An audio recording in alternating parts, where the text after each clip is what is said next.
Hello everyone, this is Abhishek Singh. और जैसा कि हमने मूल कंसेप्ट में क्या पिछले क्लास में हमने कहां तक खत्म किया था, सिक्वेंशियल रिएक्शन, वहां तक हमने खत्म किया था और देखा था कि जो रिएक्शंस थे वो किस में थे, सीक्वेंस पे थे। यानी कि दूसरा वाला पहले पे डिपेंड कर रहा था, तीसरा वाला दूसरे पे डिपेंड कर रहा था। तो हमको जिस चीज का फाइंड आउट करना था क्वेश्चन में, हम केवल उसको लेकर के चल रहे थे कि यानी कि वहां तक किस तरीके से पहुंच सकते हैं।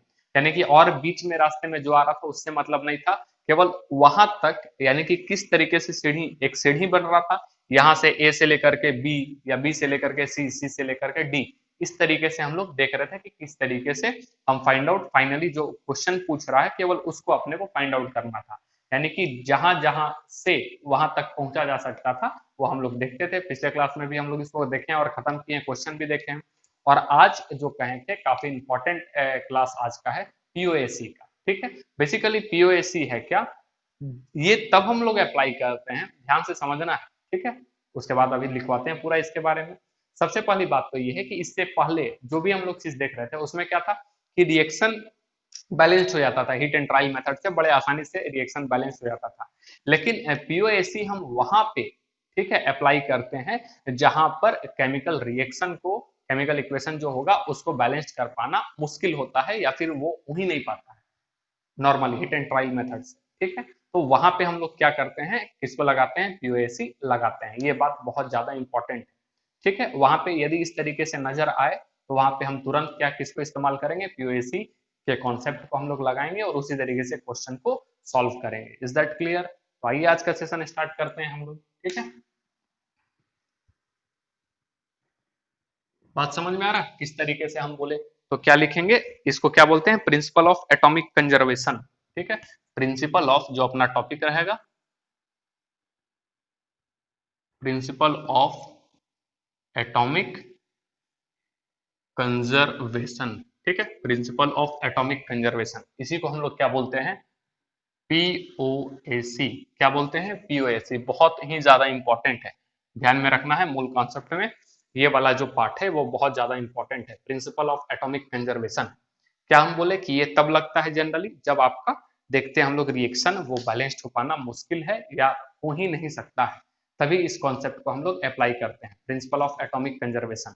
और नाम से ही लग रहा है एटॉमिक कंजर्वेशन, यानी एटम पर ये हम लोग जनरली किस पे अप्लाई करते हैं, एटम। किस पे अप्लाई होगा, एटम पे। अब क्या हम एटम कह रहे हैं, क्या इसका मतलब हो रहा है, वो चीज आपको समझ में आएगा। ठीक है, तो इसके बारे में सबसे पहले कुछ पॉइंट्स हम लोग लिखेंगे। क्या लिखेंगे, पीओएसी बेस्ड अपॉन, ठीक है, कंजर्वेशन ऑफ मास।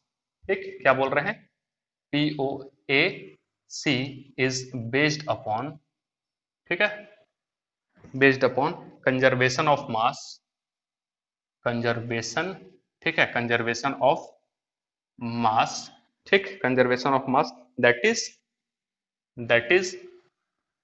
कंजर्वेशन, ठीक है, that is conservation of atoms,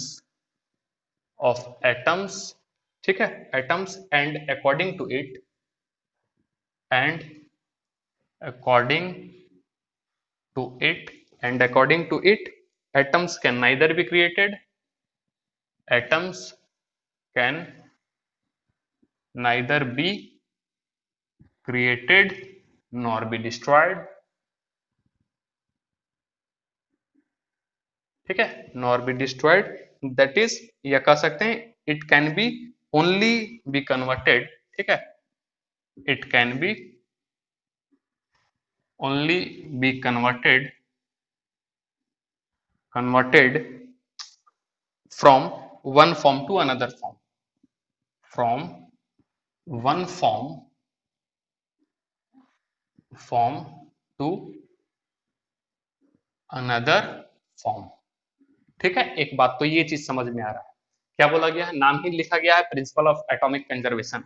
तो क्या ये यहाँ पे बोला है कि पीओसी बेसिकली किस पे बेस्ड रहेगा, कंजर्वेशन ऑफ मास पे। कंजर्वेशन ऑफ मास पढ़े हैं ना, जो कि मास में कोई चेंजेस नहीं आएगा, रिएक्टेंट में जितना मास रहेगा उतना ही मास किसमें रहेगा, प्रोडक्ट में रहेगा। Is that clear? ये बात समझ में आ रहा है। अब ये चीज तो समझ में आया कि हाँ भाई, जितना आपका मास जो रहेगा रिएक्टेंट में उतना ही जाएगा किसमें, प्रोडक्ट। कंजर्वेशन ऑफ एटम, ठीक है, दैट इज, ये क्या बोला, कंजर्वेशन ऑफ मास कहने का मतलब क्या बोला, that is conservation of atom, यानी इसके अनुसार एटम नहीं क्रिएट होगा और नहीं क्या हो सकता है, डिस्ट्रॉय हो सकता है। ये केवल कन्वर्ट होगा, ये केवल कन्वर्ट होगा एक फॉर्म से दूसरे फॉर्म में। ठीक है, ये केवल कन्वर्ट होगा एक फॉर्म से दूसरे फॉर्म में। बात समझ में आया, एक फॉर्म से दूसरे फॉर्म में केवल कन्वर्ट होगा। पॉइंट नंबर ये एक बात हो गया इसमें। ठीक है, एक बात ये भी आपको याद रखना है कि पीओएसी इज हेल्पफुल फॉर, ठीक है, पीओएसी इज हेल्पफुल फॉर, ठीक है, helpful for solving those problems, solving those problems, ठीक है, in which either a reaction is difficult, a reaction is difficult to balance, ठीक है, difficult to balance और impossible to balance।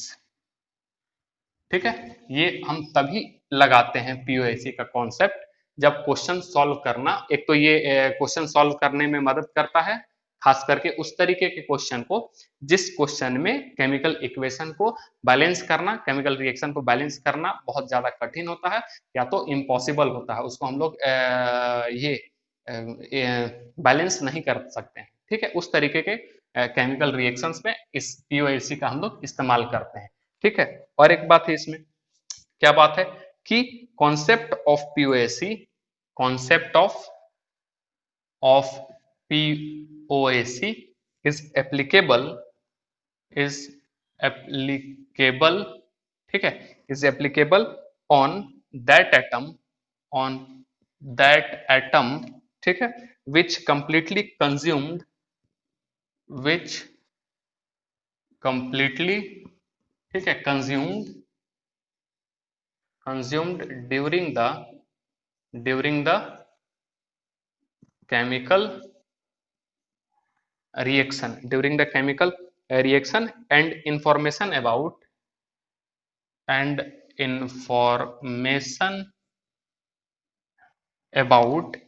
ठीक है, that atom will be directly or indirectly, directly or indirectly given in the problem। ठीक है, given in the problem। तो इस चीज को, तीन जो पॉइंट लिखवाए हैं उसको थोड़ा आपको ध्यान में रखना है, बहुत ही इंपॉर्टेंट बात है तीनों।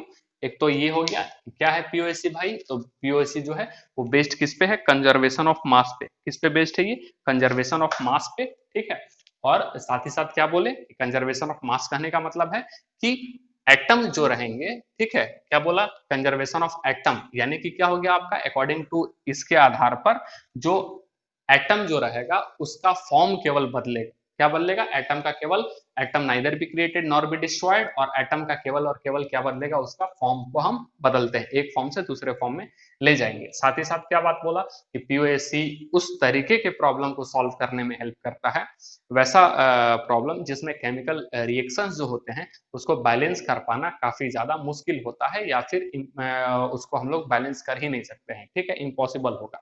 उस तरीके के केमिकल इक्वेशन को, केमिकल रिएक्शन में हम लोग इसको अप्लाई करते हैं।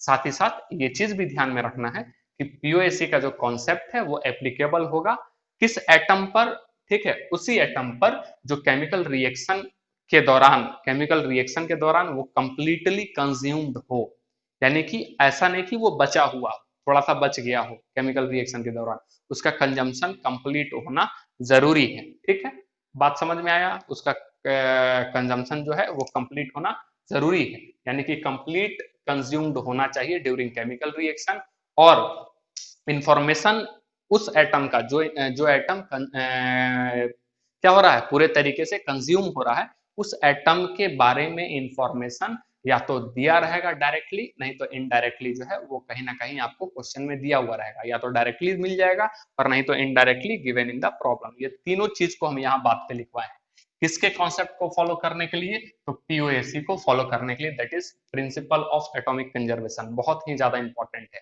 क्या आपको खास करके ये 2 पॉइंट तो एकदम ही ध्यान में रखना होगा। पहली बात कि ये तब अप्लाई करना है जब केमिकल इक्वेशन जो केमिकल रिएक्शन जो रहेगा वो बैलेंस नहीं हो पाता है किसी भी तरीके से, और साथ ही साथ वो जो एटम रहेगा वो कंप्लीटली कंज्यूम्ड होना चाहिए उस केमिकल रिएक्शन में, केमिकल रिएक्शन के दौरान, और कहीं ना कहीं जो है उस एटम के बारे में आपको इंफॉर्मेशन दिया हुआ रहेगा क्वेश्चन में डायरेक्टली या फिर इनडायरेक्टली। Is that clear? पूरे तरीके से बात आपको समझ में आई? अब देखेंगे कि किस तरीके से हम इसको अप्लाई करेंगे। ठीक है, इस पीओएसी को किस तरीके से हम लोग अप्लाई करते हैं वो चीज को देखेंगे। एक केमिकल रिएक्शन हम लिखेंगे, ठीक है, उसके आधार पर फिर हम आपको बताएंगे कि किस तरीके से हम इसको अप्लाई करते हैं।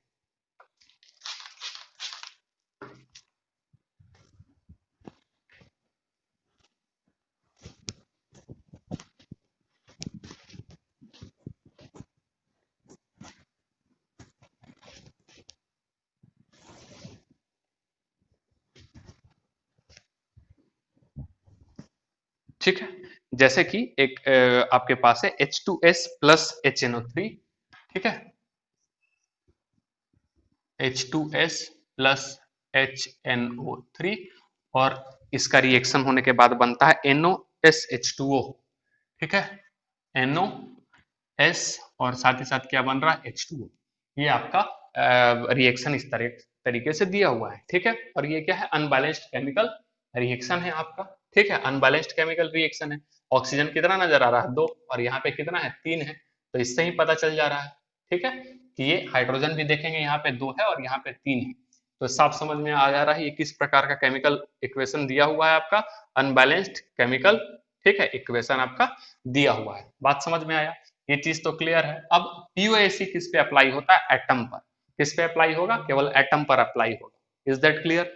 बात समझ में आ रहा है? तो अब हम आपको बताएंगे कि किस तरीके से हम लोग पीओएसी जो अप्लाई करेंगे। तो हम लिख दे हैं यहाँ पे कि पीओएसी, ठीक है, पीओएसी किस पे अप्लाई होगा? आपका एटम्स पे। किस पे अप्लाई होगा? एटम्स पे, ठीक है, और एटम्स कौन कौन से इसमें शामिल हैं हम सब पे आपको करके लिख करके दिखाने वाले हैं। हाइड्रोजन, ठीक है, hydrogen, sulphur, nitrogen and oxygen, यहाँ पे 4 अलग अलग तरह के एटम यहाँ पे दिए हुए हैं, रिएक्शन में इस्तेमाल हुए हैं। बात समझ में आ रहा है?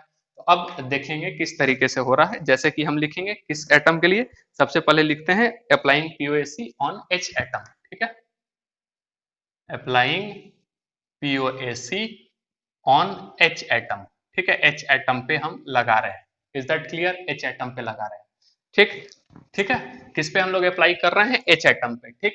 तो किस तरीके से होगा देखेंगे, जहां पे देखेंगे हाइड्रोजन एटम कहाँ कहाँ है, तो यहाँ पे हाइड्रोजन एटम है और यहाँ पे हाइड्रोजन एटम है, ठीक है। तो सबसे पहले इसका कोफिशिएंट कितना दिया हुआ है? 2 दिया हुआ है, तो लिखेंगे 2 into number of moles of H2S, ठीक है, 2 into number of moles of H2S, फिर लिखेंगे प्लस, क्योंकि H यहाँ भी है, H कहाँ है? यहाँ भी है, तो क्या लिखेंगे, कितना इसका कोफिशिएंट है? 1, यहाँ क्या है? कुछ नहीं, इसका मतलब 1, तो 1 into number of moles of HNO3। Is that clear? कैसे इक्वेशन लिखना हम वो सिखा रहे हैं। अब इज इक्वल टू, ठीक है, इज इक्वल टू क्या है? कंजर्व है ना, मास कंजर्व है, वो हम लोग पढ़े हैं, फॉर्म केवल बदल रहा है एटम का।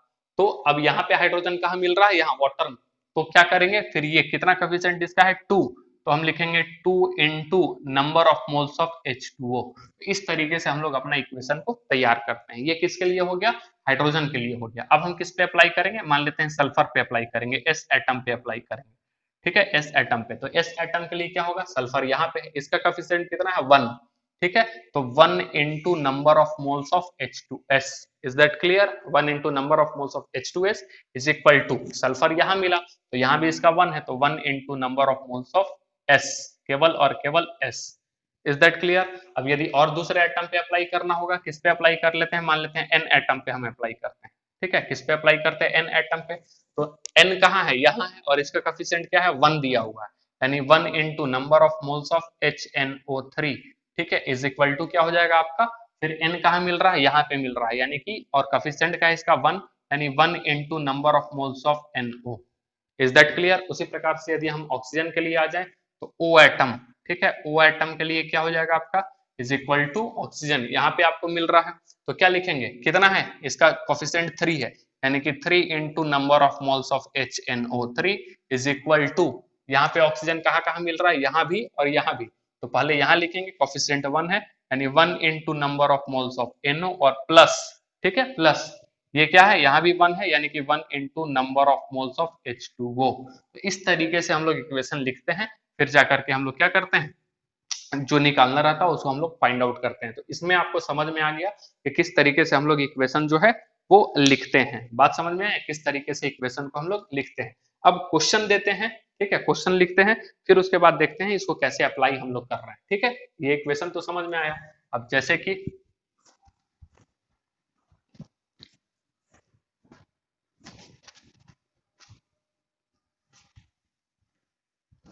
ठीक है,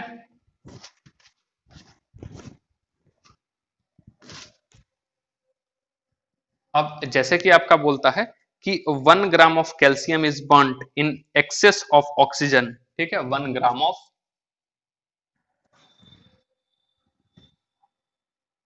1 ग्राम ऑफ कैल्शियम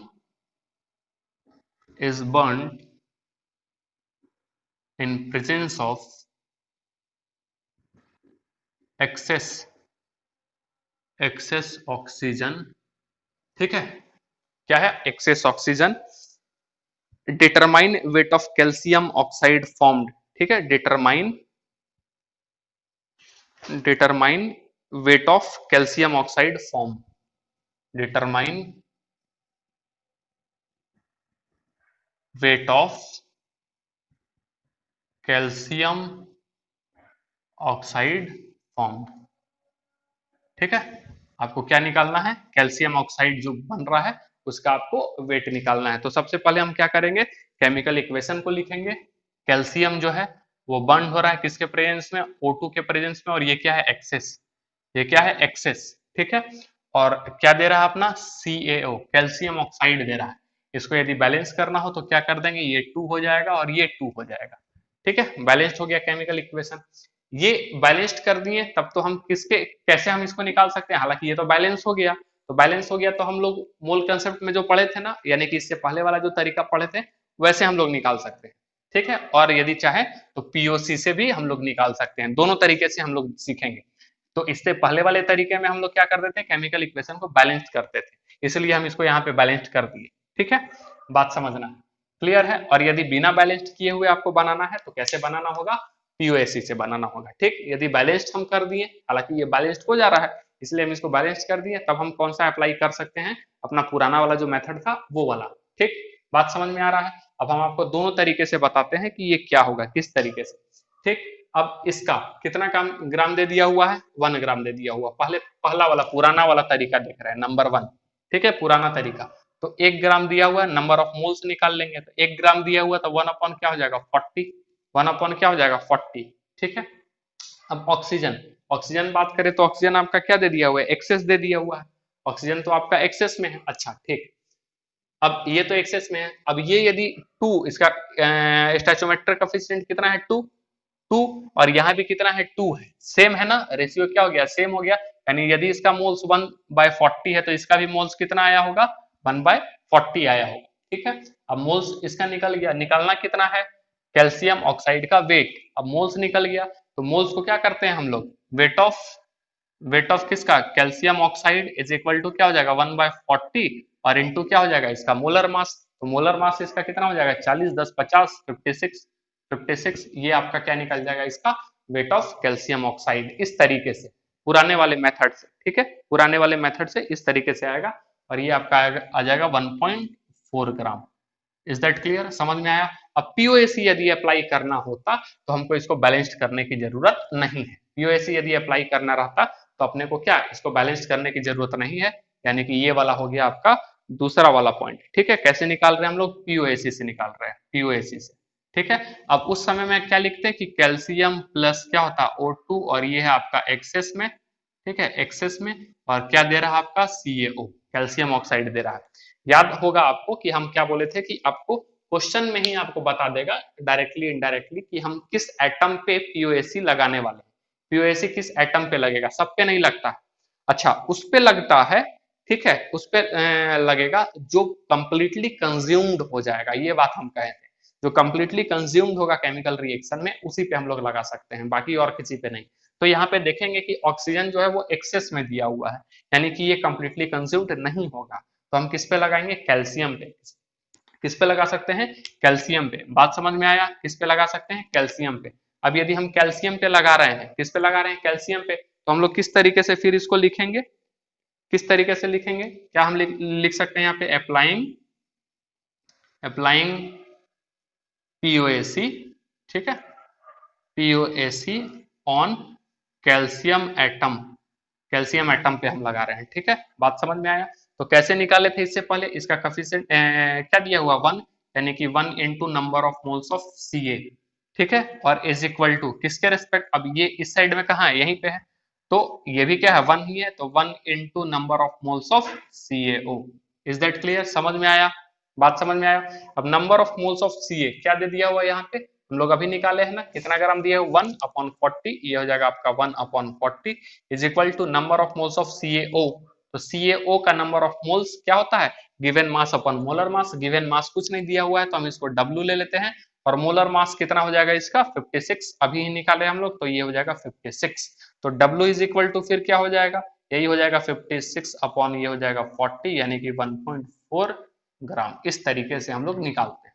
बात समझ में आया कि किस तरीके से हम लोग पीओएसी का अप्लाई करके भी निकाल सकते हैं, और ये तब अप्लाई हम लोग कर सकते हैं जब आपका केमिकल रिएक्शन बैलेंस्ड हो रहा है तब, और यदि बैलेंस्ड नहीं होगा तो फिर हम लोग इस तरीके से जाएंगे। दूसरा क्वेश्चन देखते हैं, आपको समझ में आ जाएगा और अच्छे से, ठीक है।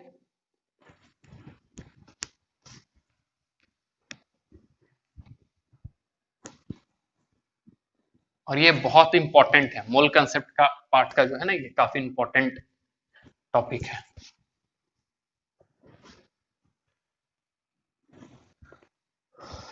अब क्वेश्चन बोलता है कि 27.6 ग्राम ऑफ K2CO3, ठीक है, 27 पॉइंट, क्वेश्चन है 27.6 ग्राम ऑफ K2CO3, ठीक है, is treated with series of reagents, ठीक है, so as to convert all its carbon,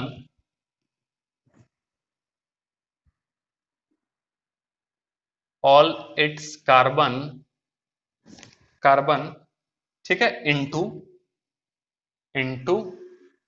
K2Zn, ठीक है, K2Zn3 आ जाएगा आपका Fe, ठीक है, Cn का होल 6, ये 2, ये दे दिया है। Calculate weight of product formed, calculate, ठीक है, वेट ऑफ प्रोडक्ट फॉर्म्ड, ठीक है, क्या निकालना आपको, कैलकुलेट करना है किसका वेट, तो जो प्रोडक्ट बन रहा है उसका वेट। इज दैट क्लियर, बात समझ में आ रहा है।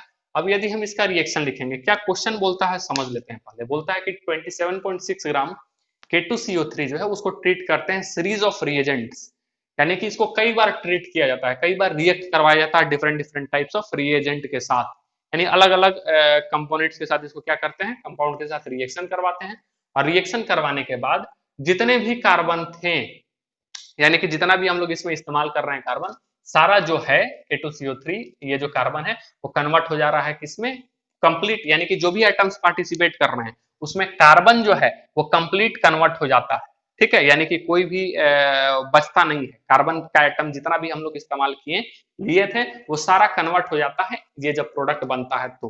कहने का मतलब है कि कुछ और भी एटम हो सकता है, के है, ओ है, तो कुछ एटम्स नहीं बदला है, यानी कि देखेंगे ऑक्सीजन यहाँ पे तो है लेकिन यहाँ पे नजर नहीं आ रहा, इसका मतलब ऑक्सीजन कंप्लीटली कन्वर्ट नहीं हो पाया है।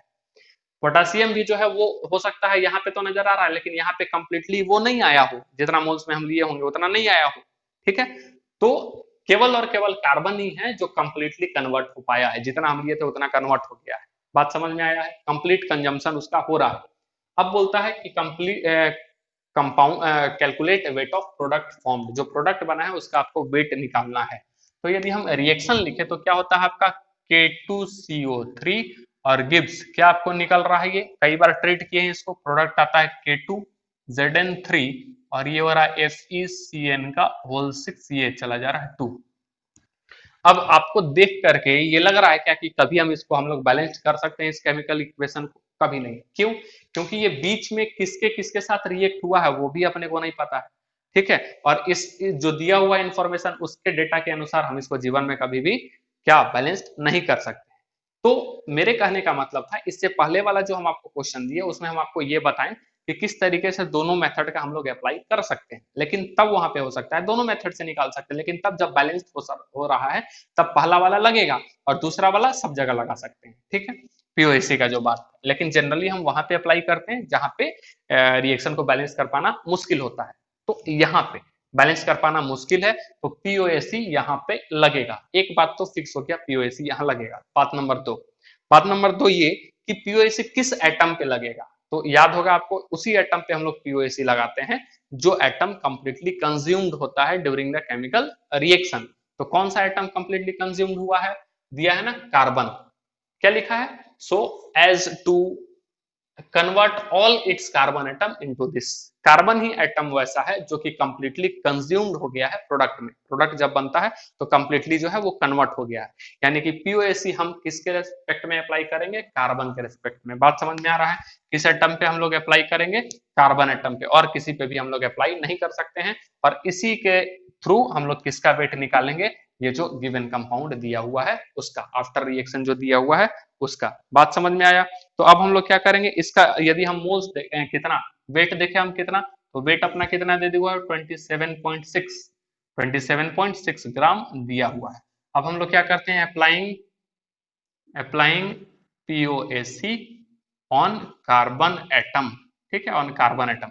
तो कार्बन एटम का कोफिशिएंट कितना है 1, यानी कि 1 into number of moles of K2CO3, number of moles of K2CO3 is equal to इसका भी कोफिशिएंट क्या है आपका, कार्बन का कोफिशिएंट यहाँ पे कितना होगा, ये CN का होल 6, यानी कि 6 किससे मल्टीप्लाई होगा, इससे, कार्बन से, ठीक है। और ये 2 भी है, बड़ा वाला ब्रैकेट भी है, उससे भी, यानी 6 2 जा कितना हो जाएगा 12, यानी कि 12 कार्बन का कोफिशिएंट होगा। यानी कि ये हो जाएगा 12 into number of moles of K2ZN3 और ये हो जाएगा आपका Fe, ठीक है, CN का होल 6 और ये 2। इज दैट क्लियर, बात समझ में आ रहा, कोफिशिएंट समझ में आया, कितना कार्बन एटम यहाँ पे है। यहाँ पे कितना था, 1 था, और यहाँ पे कितना हो गया 12। तो इस तरीके से ये यहाँ पे हम लोग लिए हुए हैं। अब नंबर ऑफ मोल्स हम किसका निकालेंगे, इसका, ठीक है, ये वाला, ये तो 1 है, तो नंबर ऑफ मोल्स ऑफ क्या हो जाएगा, गिवन मास अपन मोलर मास। तो गिवन मास यहाँ कितना दे दिया हुआ है, गिवन मास आपका दिया हुआ है 27.6 और अपॉन K2CO3 पोटासियम आपका 39, ठीक है, इंटू 2 प्लस 12 प्लस 16 गुना 3, ठीक है, इसका। तो इसका यदि हम मोलर मास निकाल लेंगे तो आ जाएगा 138, ठीक है, कितना आ जाएगा 138। इज दैट क्लियर, ये इसका आ जाएगा। और इज इक्वल टू ये हो जाएगा 12 इंटू इसका गिवन मास तो दिया नहीं, वही तो एक्चुअली निकालना है, तो ये हो जाएगा आपका W अपॉन, और मोलर मास इनका निकालना होगा, ठीक है, कि जिंक का कितना होता है, सबका जो एटॉमिक वेट है वो करके आप निकाल लेंगे, ठीक। तो इसका आपका कितना हो जाएगा, टोटल 78 हो जाएगा। इसका आप करेंगे तो कितना हो जाएगा आपका 185, उसके बाद 112, ये Fe2 है, ठीक है, ये Fe2 है। बात समझ में आ रहा है, क्लियर है, 56 इंटू 2 हो जाएगा।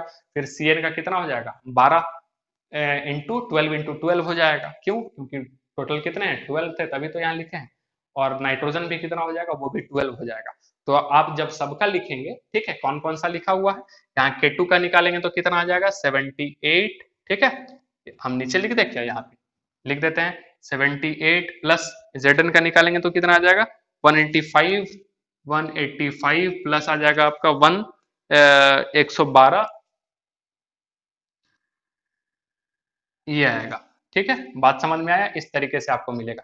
ये साइनाइड CN का है, पूरा CN का 113, Fe चूंकि होल 2 है इसलिए 112, Zn3 है तो उसका तीनों का मिला के K2 है 78, ये सब। तो इसको और हमें यदि हम एक बार लिखे तो क्या हो जाएगा, ये 27.6 upon 138 is equal to 12 into W upon, ठीक है, टोटल जोड़ने के बाद आपका आ जाएगा 697, ठीक है, 697 आएगा, 697 ये यहाँ आपको देखने को मिलेगा।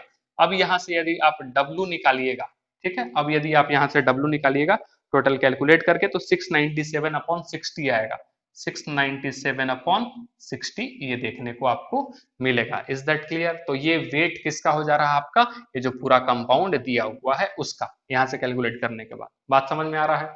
तो इसी तरीके से हम लोग पीओएसी का अप्लाई करके वेट बोल दे, वॉल्यूम बोल दे, कुछ भी हम लोग निकाल सकते हैं। यदि कोई गैस दे दिया हुआ तो उसका वॉल्यूम भी निकल सकता है। यानी कि सेम चीज अपने को करना है जो कि इससे पहले लिमिटिंग रिएजेंट वाले के साथ हम लोग निकाल करके करते थे, ठीक है। वो तभी अप्लाई हो पाता था, वो तभी हम कर पाते थे जब अपने को केमिकल रिएक्शन जो है वो बैलेंस्ड हो पाता था। बात समझ में आ रहा है? वो तभी कर पाते थे जब केमिकल इक्वेशन जो है कंप्लीटली बैलेंस हो पाता था। नोट करें।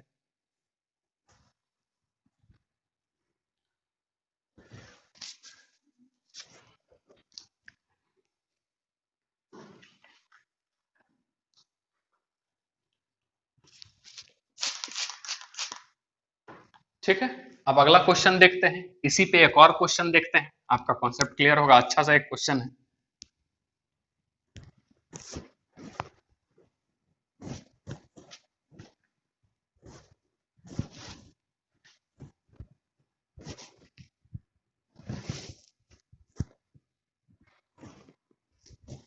ठीक, क्वेश्चन क्या बोलता है कि 1 gram of dry green algae, ठीक है,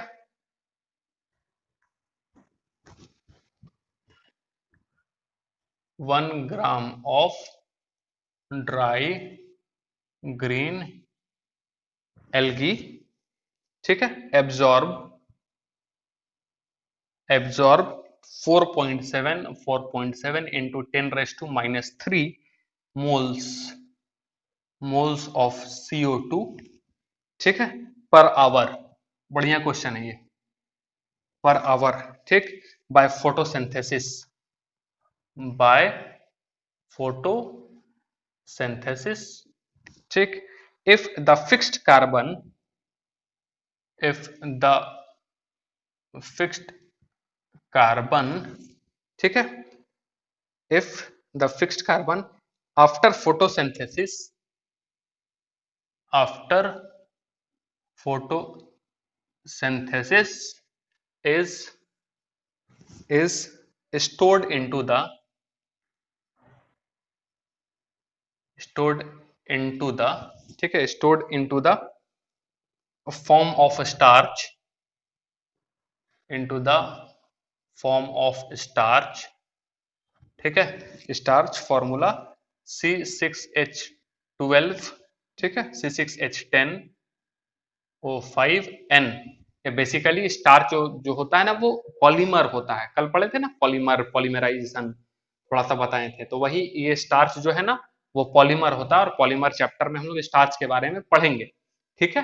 पॉलीमर चैप्टर में स्टार्च के बारे में पढ़ेंगे। हालांकि यदि आप नीट के स्टूडेंट्स है, एस्पिरेंट्स है, तो आपको तो पूरा इसके बारे में जानकारी दिया जाएगा। पूरा फोटोसिंथेसिस एक चैप्टर है, ठीक है, बायो में। और हम लोग भी थोड़ा सा बायोमोलिक्यूल्स पढ़ते हैं केमिस्ट्री में भी, क्लास 12th में, तो वहां हम आपको स्टार्च के बारे में पढ़ाएंगे, बताएंगे। कैलकुलेट हाउ मच टाइम्स,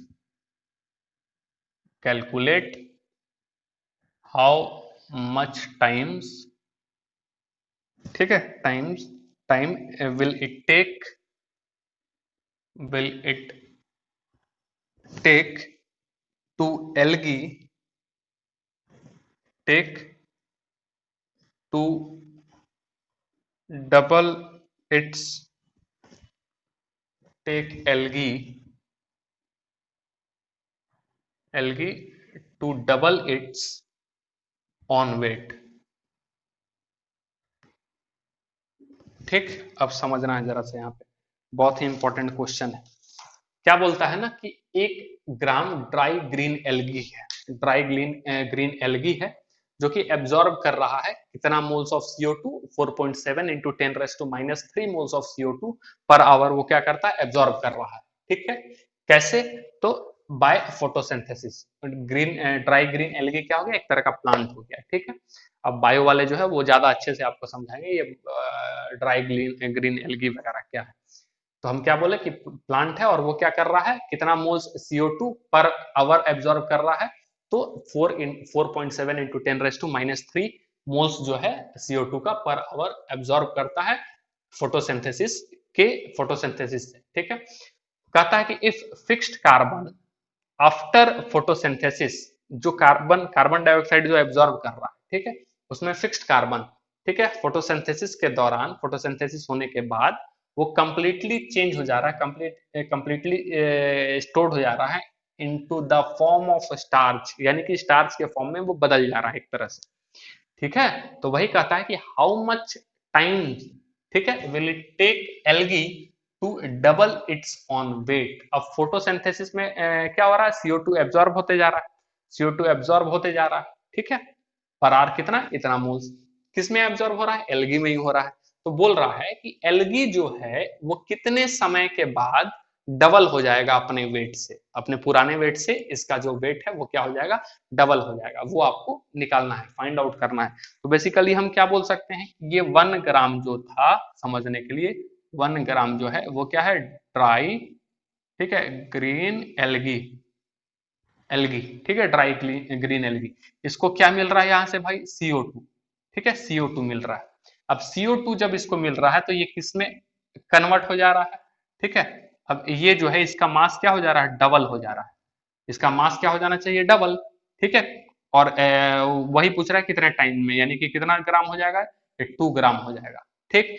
लेकिन इस 2 ग्राम में आपका क्या मिला हुआ है, क्या क्या है इस 2 ग्राम में, आपका है ड्राई ग्रीन एल्गी भी है, और साथ ही साथ आपका क्या है, स्टार्च भी है, ठीक है। क्योंकि स्टार्च, CO2 जो इसमें एब्जॉर्ब हो रहा है, उसका कार्बन कंप्लीटली क्या हो रहा है, fixed carbon after photosynthesis stored in the form of starch के फॉर्म में ये हो रहा है। और ये क्या हो जाएगा, C6H10O5N, ये आपका जो है इसमें भी इसमें मिला हुआ है, ठीक है। और ये CO2 बेसिकली क्या हो रहा था, एब्जॉर्ब हो रहा था, ठीक है, CO2 क्या हो रहा था, एब्जॉर्ब, और क्या बना रहा था, स्टार्च, क्या बना था, स्टार्च, ठीक है। क्लियर हो रहा है ये बात। अब आपको किसका क्या निकालना है, कैलकुलेट हाउ मच टाइम, कि कितना टाइम में ये जो है वो ड्राई ग्रीन एल्गी जो है वो क्या कर लेगा, अपने वेट को डबल कर लेगा। यही आपको क्या करना है, फाइंड आउट करना है। तो बेसिकली हो क्या रहा है आपका, कि CO2 ही जो है वो किस में कन्वर्ट हो जा रहा है, स्टार्च में, यानी कि C6H10O5 होल N, ये यही कन्वर्ट हो रहा है। बात समझ में आया, क्लियर है। अब आपको क्वेश्चन देख करके क्या किसके बारे में बात हो रहा है, फिक्स्ड कार्बन, कार्बन के बारे में, यानी कि अब यहाँ पे तो हम लोग निकाल सकते हैं क्या, नहीं, बैलेंस कर सकते हैं क्या, नहीं, ठीक, यानी कि POC यहाँ पे लगेगा। किस एटम पे लगाना है, कार्बन के एटम पे लगाना है, यानी कि POC किस पे नजर आएगा, ऑन कार्बन, ठीक है, कार्बन पे, ठीक। तो हम लोग क्या लिखेंगे यहाँ पे, कोफिशिएंट कितना, 1 into number of moles of CO2 is equal to coefficient कितना, n, n कोफिशिएंट है ये, सॉरी 6n कोफिशिएंट, 6 यहाँ और n यहाँ, यानी कि 6n इंटू क्या हो जाएगा, number of moles of C6H10O5, और ये हो जाएगा n। इज दैट क्लियर, बात समझ में आ रहा है। ये n नंबर ऑफ मोल्स नहीं है, कितना है, बहुत सारा रहता है मिल करके बनता है, वो है पॉलीमर है, और ये नंबर ऑफ मोल्स को इंडिकेट कर रहा है, ठीक है। तो अब यहाँ पे यदि हम बात करें कि number of moles of starch, number of moles of starch, तो ये आपका क्या हो जाएगा, इसका तो कुछ दिया नहीं है, केवल किसका दिया हुआ है, ड्राई एल्गी का दे दिया हुआ है, ठीक है। तो number of moles of CO2 के लिए हम क्या लिखेंगे, केवल number of moles of CO2 NCO2, और ये इज इक्वल टू क्या हो जाएगा, 6n(N2), ठीक है। अब number of moles of starch के लिए क्या करेंगे, ग्राम कितना दे दिया हुआ है, ये 1 ग्राम दिया हुआ है, तो 1 अपॉन, और इसका इसका मॉलिक्यूलर मास निकालेंगे हम लोग, 6 कार्बन 12 छक 72, ठीक है, और 10 हाइड्रोजन यानी कि 82 हो जाएगा आपका, और कितना ऑक्सीजन हो जाएगा, 5, यानी कि 16 इंटू 5, तो ये आ जाएगा आपका 162, 162, और ये n, ये वाला n, ये n क्या हो जाएगा आपका, कट जाएगा, यानी कि number of moles of CO2 जो यहाँ कैलकुलेट करने के बाद आएगा वो आएगा 1/27, 1/27, ये आपका नंबर ऑफ मोल्स ऑफ क्या आ जाएगा, CO2, ठीक है। अब ये समझ में आ रहा है अपने को एक चीज और, ये 1 आवर में जो है वो कितना एब्जॉर्ब कर रहा था CO2 का मोल्स, कितना मोल्स, सॉरी ये तो मोल्स ऑफ कितना आ गया, CO2 का आ गया, मोल्स ऑफ CO2, लेकिन 1 घंटा में कितना एब्जॉर्ब कर रहा था, 4.7 इंटू 10⁻³ मोल्स है। ठीक है, 1 घंटे में, यानी कि अपने को कितना मोल्स का निकालना है, 1/27 मोल्स का, बराबर क्या हो जाएगा आपका, 4.7 इंटू 10⁻³ इंटू 1/27, ये कर देंगे तो इससे क्या निकल जाएगा, ये केवल 1 घंटे का था, ये केवल 1 घंटे का था। तो टोटल मोल्स अपने पास कितना आ जा रहा है आपका, ठीक है, टोटल सॉरी टोटल आवर कितना आ जा रहा है, ये अपॉन सॉरी ये मल्टीप्लाइड बाय ये, अब करेंगे तो यही आपका क्या निकलेगा, आवर, कितना आवर जो है वो ये लगेगा, इतना घंटे में जो है वो क्या हो जाएगा, जस्ट आपका डबल हो जाएगा। बात समझ में आया, क्लियर है ये किस तरीके से चल रहा है क्वेश्चन, नोट करें इसको। ठीक है, अब आगे हम लोग बढ़ते हैं, तो यही था पीओएसी का कॉन्सेप्ट। ठीक है, ये एक अच्छा सा क्वेश्चन था।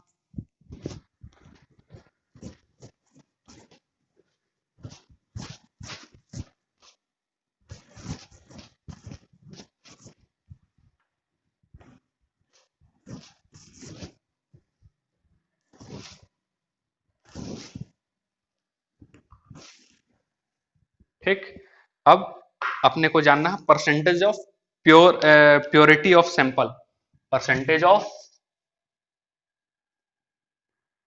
Purity of sample. बात को समझना है, कहने का मतलब ये है कि इससे पहले जैसे हम लोग लिखते थे 10 ग्राम ऑफ NaOH, लेकिन 20 ग्राम ऑफ HCl, कुछ भी इस तरीके से, तो हम कंसिडर करके चलते थे कि वो जो 20 ग्राम है या 10 ग्राम है या 100 ग्राम है, वो कंप्लीटली प्योर है, कंप्लीटली क्या है, प्योर है। बात समझ में आया, लेकिन अब इसमें परसेंटेज ऑफ प्योरिटी में, प्योरिटी ऑफ सैंपल में अपने को ये जानना है कि वो जो सब्सटेंस दिया रहेगा वो कंप्लीटली प्योर नहीं रहेगा, यानी कि उसमें कुछ ना कुछ इम्प्योरिटी रहेगा ही रहेगा, कुछ ना कुछ इम्प्योरिटी क्या रहेगा, उसमें रहेगा ही रहेगा। बात समझ में आया, तो उसी को कैलकुलेट करना है, जैसे कि अब क्वेश्चन में दिया हुआ रहेगा कि 80% 100 ग्राम ऑफ CaCO3, ठीक है, 80% प्योर, 80% प्योर का मतलब क्या हो गया कि 80 ग्राम ही जो है उसका प्योर है, और 20 ग्राम जो है उसमें कुछ ना कुछ इम्प्योरिटी है, 20 ग्राम उसमें क्या रहेगा, कुछ ना कुछ इम्प्योरिटी रहेगा, तो उसी को हम लोग क्या कहेंगे, प्योरिटी, परसेंटेज ऑफ प्योरिटी। तो ध्यान में रखना है कि इससे पहले हम लोग कोई भी कंपाउंड जो दिया रहता था उसमें हम मान लेते थे कि वो पूरा कंप्लीट प्योर है, लेकिन अब आपको कुछ ना कुछ उसमें इम्प्योरिटी भी एडेड रहेगा, क्वेश्चन में ऐसा भी रहेगा, और उस इम्प्योरिटी से आपको पहले प्योर वाला जो पार्ट है उसको हटाना पड़ेगा, यानी रिएक्शन किसके साथ होगा, प्योर वाले के साथ। ठीक है, कभी भी जो है वो इम्प्योरिटी जो उसमें रहेगा उसके साथ रिएक्शन नहीं होगा, उसको हम लोग कंसिडर करेंगे इनर्ट की तरह, यानी इनएक्टिव की तरह। ठीक है, उसका रिएक्शन में पार्टिसिपेशन को हम लोग काउंट नहीं करने वाले हैं, जो इस तरीके से हम लोग क्वेश्चन करने वाले हैं। बात समझ में आया, यानी कि यदि 100 ग्राम कैल्शियम कार्बोनेट का किसी के साथ रिएक्शन हो रहा है, बात समझ में आ रहा है, और बोलता है 80% ही प्योर है, तो 80 ग्राम का ही रिएक्शन हम उसके साथ आगे करवाएंगे, ऐसा नहीं कि 100 ग्राम के साथ करवाएंगे। तो परसेंटेज प्योरिटी कभी कभी बोलता है निकालने के लिए, या परसेंटेज प्योरिटी दिया हुआ है बोल देता है कितना ग्राम जो है वो प्योर है उसको निकालने के लिए। बात समझ में आया, तो आइए इसका कुछ थ्योरी वाला पार्ट लिख लेते हैं, फिर हम लोग इसका इस पे चलते हैं, क्वेश्चन पे चलते हैं। कहता है एनी गिवन सैंपल, ठीक है, एनी गिवन सैंपल, ठीक है, any given sample may not be 100% pure, ठीक है, due to presence of impurities, ठीक है, इन द फॉर्म ऑफ, ठीक है, in the form of stone particles, stone particles, ठीक है, डस्ट ETC, ठीक है, स्टोन पार्टिकल्स, डस्ट ETC। देखे होंगे चौक वगैरह से जब हम लोग बोर्ड पे जब हम लिखते हैं तो चौक होता है ना, किससे बना रहा था, कैल्शियम कार्बोनेट से ही बना रहा था। नॉर्मली लिखने पे तो अच्छा से लिखा था, लेकिन कभी कभी जो है उसमें छोटा बहुत कंकड़ वगैरह आ जाता है, तो चूचा ऐसा कुछ करके आवाज आने लगता है, तो वो किस कारण से आ रहा है, इम्प्योरिटी उसमें होने के कारण, चौक के अंदर में इम्प्योरिटी होने के कारण कुछ कंकड़ पत्थर भी आ जाता है। तो जब हम पैसा दे रहे हैं तो किस चीज का पैसा दे रहे हैं, चौक का पैसा देते हैं हम, लेकिन साथ ही साथ अपने को क्या मिल जाता है, इम्प्योरिटी भी साथ में मिल जाता है। ठीक है, तो वही चीज हो गया इम्प्योरिटी। तो परसेंटेज, प्योर का परसेंटेज कितना हो जाएगा, हो सकता है 90 रहे, 95 रहे, बढ़िया चौक का क्वालिटी में 99%, 98% भी आपको प्योर चौक मिल जाता है, अच्छा वाला मिलता है अप्सरा वगैरह का। लेकिन लोकल वाले का क्या, काफी ज्यादा 50% भी मिलता है, प्योर रहता है, बाकी उसमें कंकड़ पत्थर ही मिला हुआ रहता है, उससे बोर्ड का भी क्वालिटी खराब हो जाता है। ठीक है, तो etc unless otherwise mention, unless otherwise mention, ठीक है, mention impurities are assumed to be inert, assumed to be, ठीक है, हम लोग क्या करेंगे, ऐसे इम्प्योरिटी को क्या इनट मान करके ही चलेंगे जब तक कुछ उसमें दिया हुआ क्वेश्चन में नहीं है। बात समझ में आ रहा है, क्लियर है, यानी कि इनएक्टिव, यानी वो पार्टिसिपेट नहीं करेगा, that that is, it will be, it will not,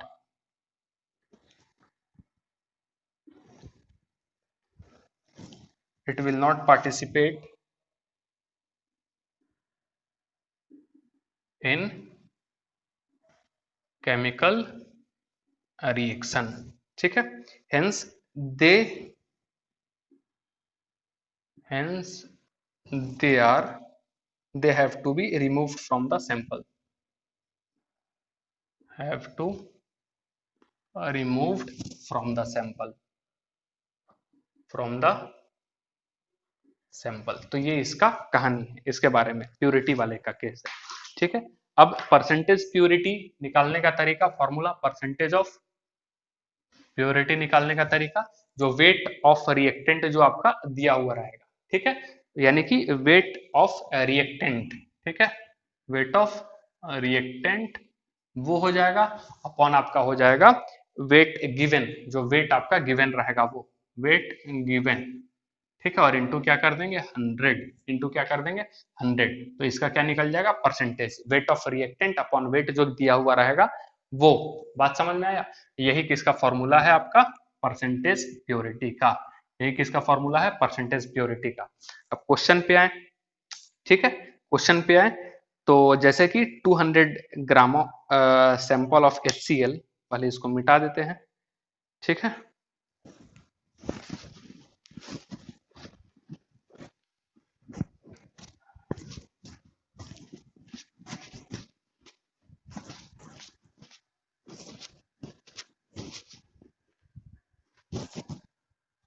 क्या बोलता है 200 ग्राम सैंपल ऑफ HCl, 200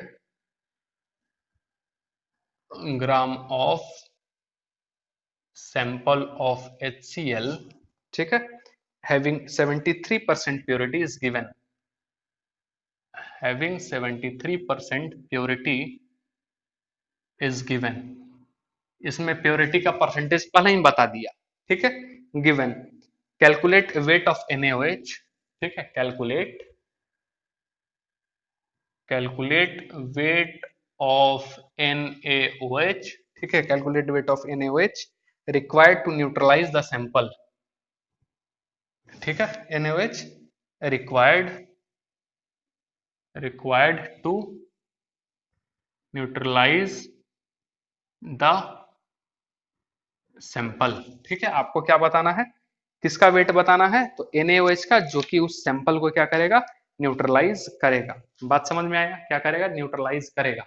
तो ये तो बता दिया कि इतना ग्राम जो HCl है ना, इतना ग्राम जो HCl है उसमें प्योरिटी कितना है, केवल 73% ही प्योरिटी, यानी कि यदि हम NaOH का रिएक्शन करवाते हैं HCl के 200 HCl के साथ, तो वो कंप्लीट NaOH जो है वो रिएक्ट नहीं करेगा। क्यों नहीं करेगा, क्यों, यानी कि इसका कंप्लीटली ये 200 कंजम्पशन नहीं होगा, क्यों, क्योंकि इसमें इम्प्योरिटी भी मिला हुआ है। बात समझ में आया, यानी कि कुछ इम्प्योरिटी को छोड़ करके केवल 73% ही उसके साथ रिएक्ट करेगा। तो आपको क्या निकालना है, वेट ऑफ NaOH। तो सबसे पहले हम लोग क्या करेंगे, निकाल लेंगे कि वेट ऑफ HCl 73% यदि है तो वेट ऑफ HCl क्या हो जाएगा, तो ये परसेंटेज दिया हुआ है 73 is equal to weight of HCl, जो वेट रिएक्टेंट में है, तो रिएक्टेंट में कौन है HCl है, HCl का वेट, और वेट जो गिवन है, तो कितना वेट बेटा गिवन हुआ है 200, 200 इंटू क्या हो जाएगा आपका 100, तो ये क्या हो जाएगा आपका 2। ठीक है, तो वेट ऑफ HCl क्या हो जाएगा, कितना हो जाएगा, 3 दूना 6 और 7 दूना 14, 146 ग्राम हो जाएगा। तो 146 ग्राम ऑफ HCl ही केवल रिएक्ट करने वाला है किसके साथ, NaOH के साथ। और ये क्या है आपका, एसिडिक है। ठीक है, यानी कि HCl जो है वो रिएक्ट हो रहा है किसके साथ, NaOH के साथ। और क्या बनेगा आपका, जाहिर सी बात है NaCl और साथ ही साथ क्या बनेगा, H2O बनेगा। ठीक है, अब इसका क्या दे देगा, गिवन मास है तो नंबर ऑफ मोल्स निकल जाएगा क्या, HCl का 146 अपॉन 36.6, ये इसका क्या हो जाएगा, मोलर मास हो जाएगा। और कैलकुलेट करने पे ये कितना आ जाएगा, 4, कितना आएगा आपका 4। तो यहाँ मोलर रेशियो क्या है, सबका इक्वल है, 1:1:1, यानी कि 4 मोल्स यदि ये है तो 4 मोल्स क्या होगा, NaOH भी कितना मोल्स होगा, 4 मोल्स होगा। तो अब वेट ऑफ NaOH क्या हो जाएगा बेटा, वेट ऑफ NaOH हो जाएगा 4 इंटू इसका मोलर मास, दैट इज ये कितना हो जाएगा 23 प्लस 1 कितना हो जाएगा 24, और साथ ही साथ ये हो जाएगा आपका 16, लिख देते हैं हम 23 प्लस 16 प्लस क्या हो जाएगा 1। तो ये पूरा कैलकुलेट करने के बाद आपका कितना आ जा रहा है 160 ग्राम। ठीक है, कितना आ जा रहा है 160 ग्राम, ये आ जाएगा। तो ये वेट ऑफ NaOH निकल गया। इज दैट क्लियर, समझ में आ रहा है। तो यही परसेंटेज इम्प्योरिटी का आपका पार्ट है। एक और क्वेश्चन देखते हैं इसमें और समझ में आएगा। कहता है 50 gram sample of calcium carbonate. ठीक है,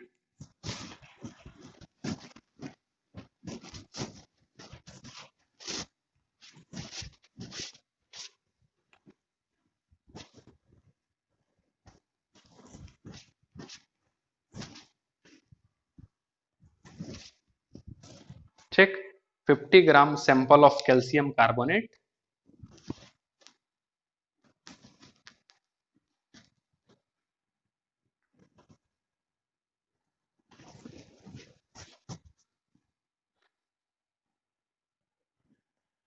सैंपल ऑफ कैल्शियम कार्बोनेट। ठीक है, calcium carbonate heating gives 17.6 gram, heating gives 17.6 gram of CaO। ठीक है, CaO सॉरी CO2 दे रहा है। ठीक, उसके बाद क्या बोलता है, calculate percentage purity of sample, calculate calculate percentage purity of sample. ठीक है, ऑफ सैंपल, क्लियर है ये चीज।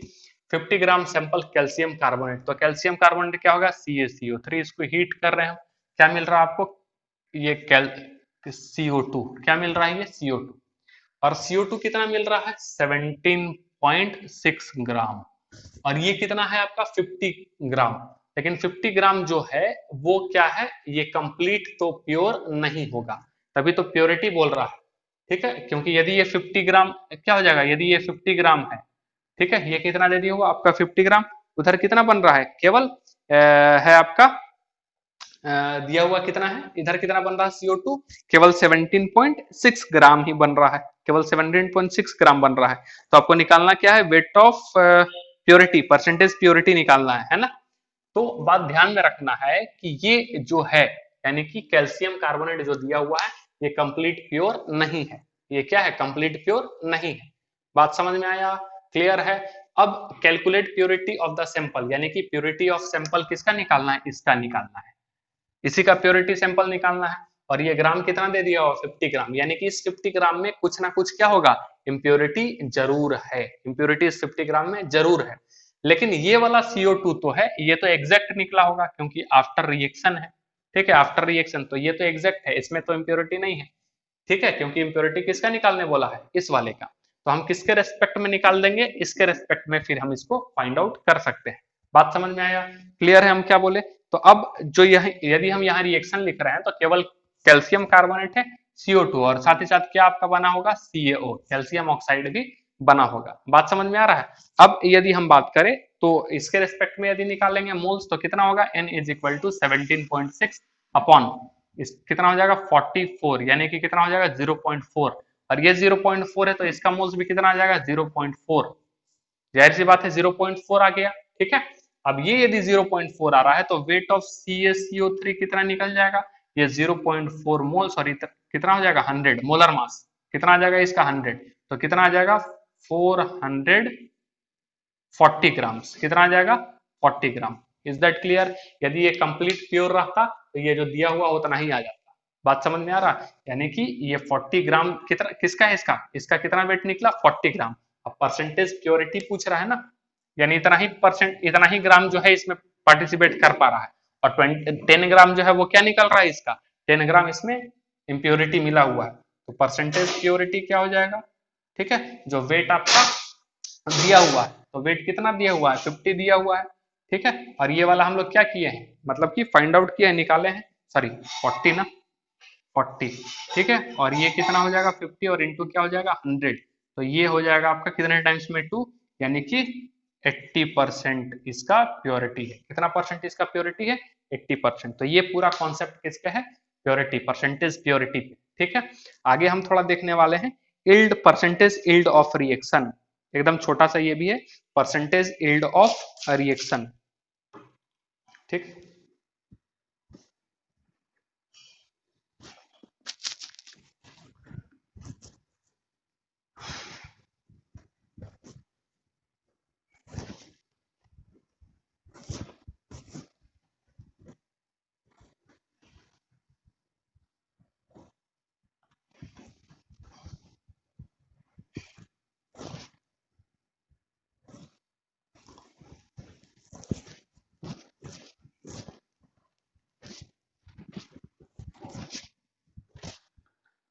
ठीक, आगे क्या है, परसेंटेज इल्ड ऑफ रिएक्शन,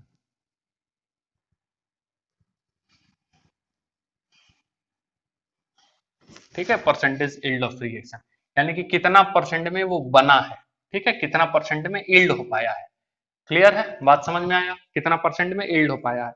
जैसे कि मान लेते हैं कि हमारा रहता है कि हाँ भाई इतना परसेंट इल्ड होगा, लेकिन उतना परसेंट इल्ड नहीं हो पाता है, कुछ परसेंटेज उसका कम हो जाता है, तो वही उसी से हम लोग निकालेंगे उसका परसेंटेज ऑफ इल्ड, ठीक है। इसको कैसे समझेंगे, एक एग्जांपल देते हैं, उससे आपको समझ में आएगा कि ये percentage of sorry percentage yield of reaction क्या बोल रहा है। सपोज दैट मान लेते हैं N2 का रिएक्शन, ठीक है, किसके साथ हो रहा है, H2 के साथ हो रहा है, ठीक, और क्या बन रहा है, ये हैबर्स प्रोसेस क्या बना रहा है, NH3 बना रहा है, क्या बना रहा है ये NH3, और ये 2 हो जा रहा है और ये हो जा रहा है 3।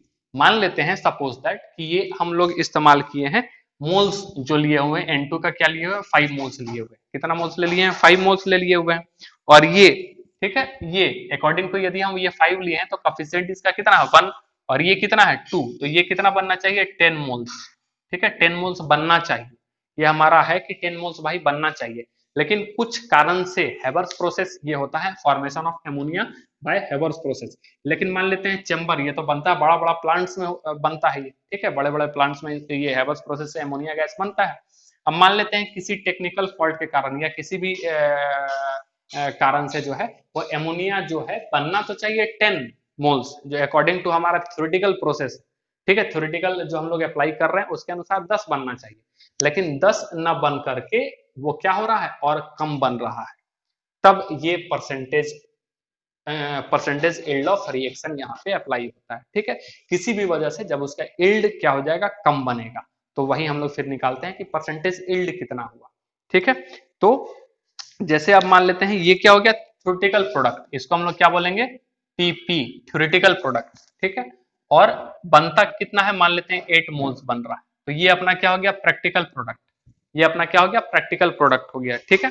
तो ये वाला जो आपका प्रैक्टिकल प्रोडक्ट रहेगा ये या तो गिवन रहेगा, ठीक है, या फिर पूछेगा, ठीक है, या तो आपका गिवन रहेगा नहीं तो फिर पूछेगा, और यहीं से फिर हम लोग क्या निकालेंगे परसेंटेज इल्ड और परसेंटेज इल्ड, ठीक है, बात समझ में आया। अब जैसे एक क्वेश्चन देखते हैं फिर आपको समझ में आएगा उसी तरीके से, जैसे इसको हम मिटाते हैं यहाँ पे तो आपको समझ में आएगा कि ये परसेंटेज यील्ड का क्या चक्कर है। ये तो समझ में आया ना कि इतना मोल्स का हमको था आशा उससे कि इतना परसेंट बनना चाहिए, इतना मोल्स होना चाहिए, लेकिन इतना नहीं बना, ठीक है। तो अब इसको हम लोग अप्लाई कैसे करेंगे, क्या हो रहा है ये, ठीक है, जैसे कि आपका क्वेश्चन है ये MgCO3 क्या है MgCO3, और ये आपका दे दिया हुआ है क्वेश्चन में ही दिया हुआ है, मान लेते हैं वेट पहले से दिया हुआ है 16.8 ग्राम, 16.8 ग्राम। और ये टूट रहा है, ठीक है, किसमें, MgO में, और साथ ही साथ CO2 में, CO2 और MgO में ये ब्रेक हो रहा है। ठीक, अब इसका, ठीक है, इसका इल्ड क्वेश्चन में दिया हुआ, इल्ड क्वेश्चन में दिया हुआ 75%, 75% का इसका इल्ड, ठीक है, बात समझ में आ गया। 75% का इसका क्या है, इल्ड है। और आपको क्या निकालना है, volume of CO2, question volume of CO2 ये फाइंड आउट आपको करना है। बात समझ में आ रहा है, वॉल्यूम ऑफ CO2, इल्ड इसका दिया हुआ है, इल्ड आपका दिया है, जैसे कि परसेंटेज प्योरिटी में परसेंटेज प्योरिटी दिया था, तो इस बार इसका इल्ड दे दिया है, ठीक है। अब क्या करेंगे, सबसे पहले इसका मोल्स निकाल लेंगे, क्योंकि मोल्स से ही हम लोग क्या निकाल सकते हैं, वॉल्यूम निकाल सकते हैं, ठीक है। मोल्स इनटू क्या, मोलर मास जो रहता है वो, तो ये कितना, इसका मोल्स कितना निकल जाएगा, गिवन मास अपन मोलर मास, यानी कि N इज इक्वल टू 16.8, और ये मोलर मास आपका इसका निकल जाएगा 84, ठीक है। तो ये आपका आ जाएगा 0.2, ये आपका कितना आ जाएगा 0.2। अब चूंकि ये 1 मोलर रेशियो में और ये भी 1 मोलर रेशियो में है, तो CO2 का भी मोल्स बराबर क्या हो जाएगा, इस CO2 का क्या हो जाएगा 0.2। Is that clear, 0.2। अब परसेंटेज प्योरिटी बराबर क्या होता है, परसेंटेज प्योरिटी, ठीक है, सेम उसी प्रकार से हम लोग फॉर्मूला लिखेंगे कि जो आपका मोल्स से भी निकाल सकते हैं, मोल्स, ठीक है। तो यहाँ पे जो हम लोग निकाल रहे हैं वो ऐसे निकाल रहे हैं कि जो आपका कह सकते हैं कि जो आपका एक्चुअल प्रोडक्ट का मोल्स, ठीक है, एक्चुअल प्रोडक्ट का मोल्स, इसको लिख लेना है कॉपी में, एक्चुअल प्रोडक्ट का मोल अपॉन जो थ्योरेटिकल प्रोडक्ट का मोल्स है वो, और इनटू क्या कर दिया हम 100। क्लियर है, ठीक है। मोल से निकाल सकते हैं और वेट से, यदि वेट से निकालना रहेगा तो एक्चुअल प्रोडक्ट का वेट अपॉन टोटल प्रोडक्ट का वेट, ठीक है। बात समझ में आया, हम लोग को वॉल्यूम निकालना है, इसलिए मोल्स की जरूरत है CO2 का, ठीक है। CO2 का तो यहाँ पे दिया हुआ है ना, लेकिन पहले तो परसेंटेज प्योरिटी से हम लोग क्या निकालेंगे, जो एक्चुअल में कितना परसेंट है, इल्ड इल्ड कितना हो रहा है वो, ठीक है। तो यहां से अपने को क्या निकल जाएगा, प्योरिटी परसेंटेज कितना दिया हुआ है 75 अपॉन ये वाला पार्ट क्या है आपका, एक्चुअल प्रोडक्ट का तो दिया नहीं है, ये हम मान लेते हैं n, और थ्योरेटिकल वाला हम लोग कितना लेकर के चल रहे हैं 0.2। इसके आधार पर थ्योरेटिकल है, प्रैक्टिकल नहीं है, थ्योरेटिकल है ये वाला पार्ट, ठीक। अब लेकिन इल्ड कितना बोला है, केवल 75% ही है, ये आपका प्रैक्टिकल वाला पार्ट से हम डायरेक्ट निकाल सकते थे, अभी मोल्स निकल गया, और इनटू क्या कर सकते थे, इसका मोलर मास, तो वो थ्योरेटिकल रहता, लेकिन प्रैक्टिकली निकालना है तो प्रैक्टिकल में कहता है कि 75% इसका यील्ड है, केवल 75% यील्ड है, तो ये सॉरी परसेंटेज यील्ड लिखना होगा ना, यील्ड, तो ये हो गया इनटू, और ये क्या हो जाएगा इनटू 100। तो यहां से जो n आपका निकलेगा, n जो निकलेगा वो कितना और कितना आ रहा है 0.6 अपॉन 4, यानी कि 0.3 अपॉन 2, इतना ही मोल्स आ रहा। हमको उम्मीद कितना था मोल्स आने का, मोल्स उम्मीद आने था 0.2, लेकिन आया कितना 0.3 अपॉन 2, ये कहने का मतलब था। अब इसके अनुसार निकालते तो अपना वॉल्यूम कुछ और निकल जाता, लेकिन यील्ड केवल केवल और कितना था, केवल 75% का यील्ड था, जिसके अनुसार इतना इसका मोल्स निकला। अब इतना मोल्स निकला तो हम क्या करेंगे, इसका इस मोल्स पे हम लोग निकालेंगे वॉल्यूम ऑफ CO2, यानी कि हो जाएगा 0.3/2, और इनटू क्या हो जाएगा CO2 का 44 आपका मोलर मास होता है, ये हो जाएगा 11, ठीक है। और कितना हो जाएगा ये 3.3, ये हो जाएगा 3.3, सॉरी 44 नहीं, यहाँ पे 22.4 लीटर हो जाएगा, 22.4 लीटर। तो ये पूरा कैलकुलेट करने के बाद, ठीक है, आपका आ जाएगा ये 3.36 लीटर, ठीक है, 3.36 लीटर। Is that clear. तो ये परसेंटेज यील्ड का चक्कर है, बात समझ में आया, परसेंटेज यील्ड का कितना परसेंट ही बना, तो मोल्स तो ये एक्चुअल नहीं हो सकता, क्योंकि एक्चुअल मोल्स ये कैसे होगा, जब थ्योरेटिकली जाएंगे तो, प्रैक्टिकली कहता है कि यील्ड ही 75% हो रहा है, तो यील्ड अब उस हिसाब से हम लोग निकालेंगे। एक और क्वेश्चन लिखेंगे तो आपको समझ में आ जाएगा वेट वाला से हम लोग कैसे निकालते हैं।